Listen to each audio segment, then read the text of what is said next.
My name's Kyle Matthews. I'm Brennan Marchessault. I'm Jake Matthews. I'm Justin Madden. I'm Luke Mariano. And our project's on the U Sports anti-doping policy.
For our agenda, we got the preamble, the positions, the anti-doping programs, the provisional suspensions, the anti-doping rules and sanctions / investigations, and then to wrap it up, we got some sports examples.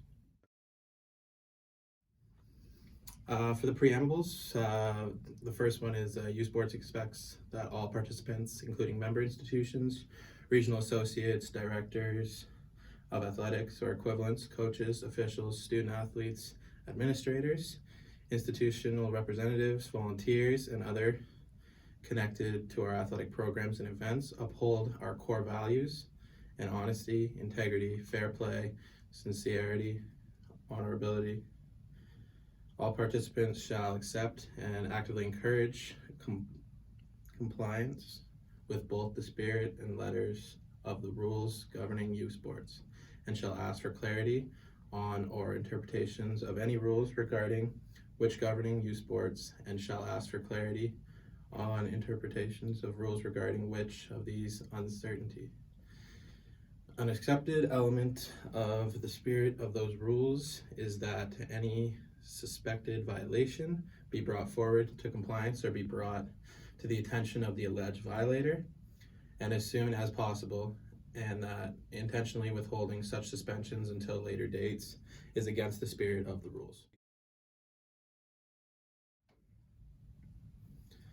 For the second preamble, we got, as a legal entity, U Sports has the authority to establish policies to govern its own affairs and to prescribe, monitor, and enforce and conduct its member institutions and conduct the other individuals involving directly or indirectly in U Sport activities pursuant on such policies. And for the last one, no action or legal proceedings may commence against U Sports in any respect unless U Sport has refused to fail or has failed to provide or abide by any of the appeal process as set out by U Sports policies, and to remedies all available under the policy has been exhausted. So for the position statement, U Sport is unequivocally opposed to any doping practices by such student athletes or by individuals in positions of leadership in amateur sports, i.e. coaches, medical practitioners, sports scientists, administrators, team managers, etc. In terms of the scope of the program, all U Sports student athletes and support personnel are required to complete anti-doping education provided by the Canadian Centre for Ethics in Sport. The content, frequency, and method of completion for the course is to be determined jointly by U Sports and the Canadian Centre for Ethics in Sport. The anti-doping rules and procedures in the Canadian anti-doping program are the same rules and procedures that are adopted by U Sports. The Canadian anti-doping program defines student athletes as registered students at U Sport member institutions who compete in the U Sports national sports and are not a part of a national athlete pool in any sport. U Sports requires student athletes to sign the Student Athlete Acknowledgement Consent Form, and by signing it, they are subject to the rules and responsibilities of the CADP. Failure to sign the Acknowledgement and Consent Form may result in an athlete's ineligibility. Athletes who are part of a national athlete pool must sign separate athlete contracts with their national sport organizations in order to compete at the U Sports level. U Sports does not require a therapeutic use exemption from their athletes for the use of prohibited substances under medical supervision. If an adverse finding is reported, all student athletes may undergo a medical review to validate and permit the use of prescribed medications for valid therapeutic reason. The youth sports anti-doping provisional suspensions. The Youth Sports Association and its member have the power to temporarily suspend a student athlete until the result of an official anti-doping rule violation is determined. And the Canadian Anti-Doping Programs, the CADP, outlines the circumstances and guidelines that youth sports has to follow when imposing a provisional suspension. The CADP circumstances on a provisional suspension. Youth sports can authorize suspension under the following manner.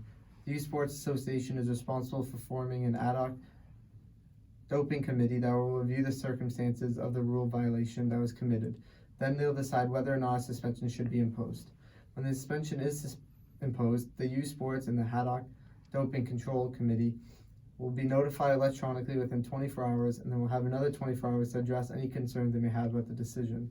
If 3 or more board members express substantive concerns within the 24-hour period, then the official provisional suspension would be imposed.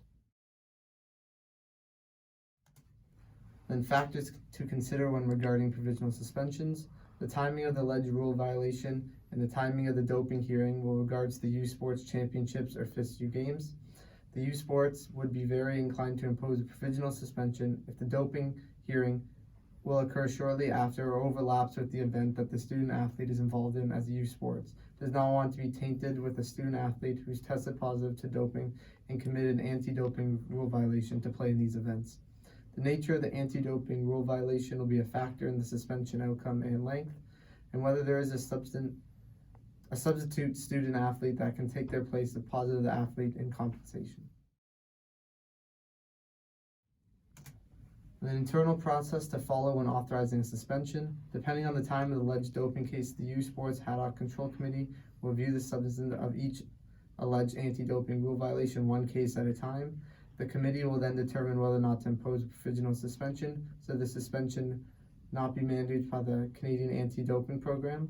For any provisional suspensions that are not mandatory, the U.S. Sports Committee decision will still be made within 24 hours, and then will be let know of the anti-doping rule violation.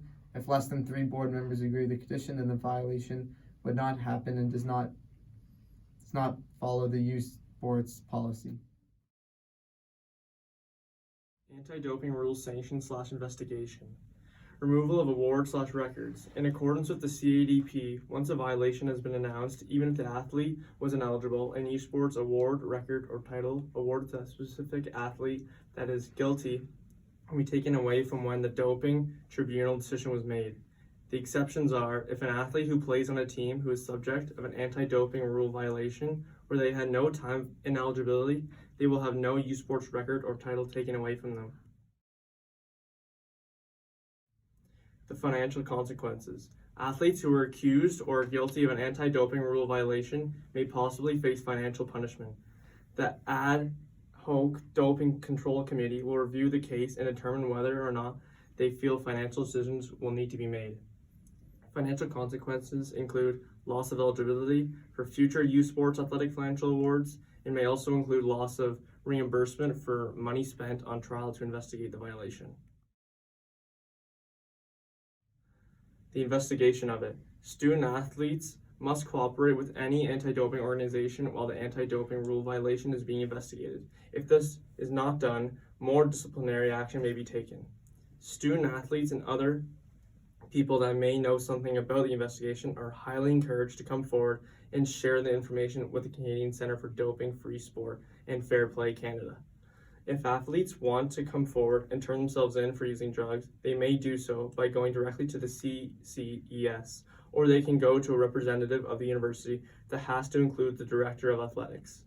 If the athlete does turn themselves in, they have to know that it will forward to the CCES. Also, if they bring it to university first, the university must then tell the CCES. If the university fails to do so, they may face penalty. So for sport examples, there's 2 sport teams that we're going over today. So the youth sport watches their sports teams very closely on a daily basis. For example, each youth sports football team must annually submit the following information to the CCES on September 15th, January 15th, and May 15th. So the following information must include detailed team schedules, so practices, team meetings, group training, all training sessions, and it must include the location of these events, times that start and end, and on-site contract personnel, so the name of the coach, athletic trainers, and whoever else is on duty. The information submitted must cover the entire period until the next submission, so the September 15th submission would cover September 15th through to January 15th. Youth sports football teams must also provide all physical evaluation data taken for the players, so strength, speed, and any other testing that's being done on the players. And contact information for all players, both in season and out of season. So similar rules apply to all youth sports hockey teams, who must submit the following information on the same dates, so September 15th, January 15th, and May 15th. They must submit detailed team schedules, so practices, team meetings, training sessions, and group training. They must also have location, start and end time, and contract personnel, so name of the coach, athletic trainers, etc. And again, it must cover the whole time period in between each submission, so September 15th to January 15th. And if a team fails to get this information to the CCS by the correct date, then they will face charges that vary in price depending on how late the information is received. Now it's time for some trivia questions. First question, when did U Sports form? The correct answer is 1961 is when U Sports first formed. Next question is, what is the name of the committee that is involved with the U Sports anti-doping policy? The correct answer to this is Ad hoc Doping Control Committee.